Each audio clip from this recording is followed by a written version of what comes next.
আজকে বানাবো সিঙ্গারা আলু আর গরুর মাংস দিয়ে। আর রান্নাটা যদি হয় মাটির চুলাতে তাহলে তো একদম কথাই নেই, আর সাথে থাকে যদি বৃষ্টি তাহলে তো একদম জমে ক্ষীর।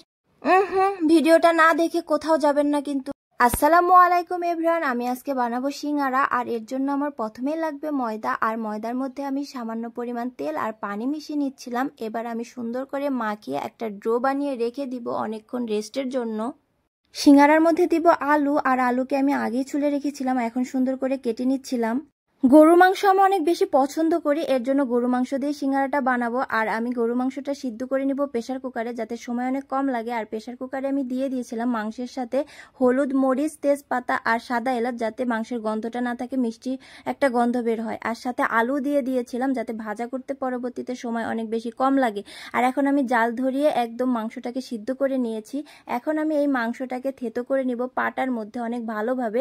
এভাবে যদি সিঙ্গারার মধ্যে মাংস দেওয়া যায় তাহলে ভাজা করতে অনেক সময় কম লাগে এবং খেতেও অনেক মজাদার লাগে। সেদ্ধ করা গরু মাংস আর আলুকে এবার ভাজার পালা। তো ভেজে নেওয়ার জন্য আমি পেঁয়াজ আর কাঁচামরিচ আগে কেটে রেখেছিলাম, আর এখানে দিয়ে দিয়েছিলাম বাটা মশলা, আর সাথে দিয়ে দিয়েছিলাম হলুদ, মরিচ আর লবণ। এবার আমি সুন্দর করে এগুলাকে নাড়াচাড়া করে সামান্য পরিমাণ পানিও দিয়ে দিব।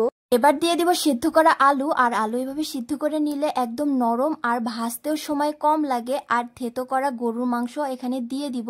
এবার এগুলাকে অনেক সুন্দর করে ভেজে নিতে হবে, যতক্ষণ পর্যন্ত না ভাজা ভাজা হয় এটাকে নাড়তে হবে। আর এই তো দেখেন আমাদের এখানে ঝড় উঠে গিয়েছিল, মনে হচ্ছিল বৃষ্টি হবে।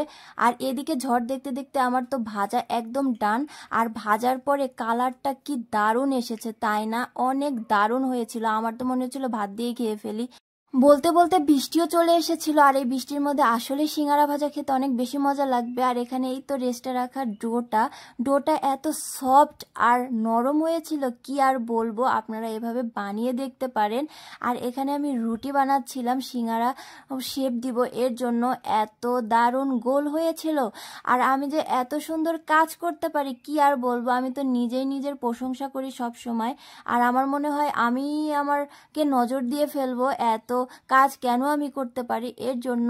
আর এখানে এই তো দেখেন আমি তো সিঙ্গারার জন্য সুন্দর করে সিঙ্গারার শেপ দিচ্ছিলাম। তো আপনারা আপনাদের মতো করে শেপ দিয়ে নিতে পারেন, আর এইভাবে আপনারা অবশ্যই বাসায় ট্রাই করে দেখবেন, অবশ্যই ট্রাই করে দেখবেন। আর এই তো দেখেন আমার সিঙ্গারাটা আমি আমার মতো করে বানানোর চেষ্টা করেছিলাম। দেখেন তো সিঙ্গারাটা হয়েছে কিনা, একদম বাজারের মতো। আমি জানি না, হয়তো বাজারের মতো হয় নাই, কিন্তু খাবো তো আমরাই, তাই না? যে যার মতো শেপ দিতেই পারে। তো যাই হোক, এখানে আমার সিঙ্গারা বানানোর ডান, এখন আমাকে ভাজতে হবে। তো আমি তো ভাজার জন্য তেল দিয়ে নিচ্ছিলাম। আর এখানে আমার কড়াইয়ের অবস্থা দেখে আপনারা কিছু মনে করবেন না, গ্রামের বাড়ি এরকমই হয় আর কি। আর অনেক দিন রান্না করতে করতে তো আসলে কড়াইগুলো এরকমই হয়। তো যাই হোক, এখানে আমি ভাজতেছিলাম, আর আমার আকাম্মা বোন ক্যামেরা ধরে রাখছিল। ওর এখনই মানে ক্যামেরা ধরেই ওর অনেক বেশি কষ্ট হয়ে যাচ্ছিল। আর আমি যে মাটির চুলাতে রান্না করছিলাম আমার কষ্ট হচ্ছিল না আর কি, কি বলবো। এখানে কথা বলতে বলতে দেখেন আমার তো একদম সিঙ্গারা ভাজার ডান, আর সাথে তো অনেক বেশি বৃষ্টিও ছিল।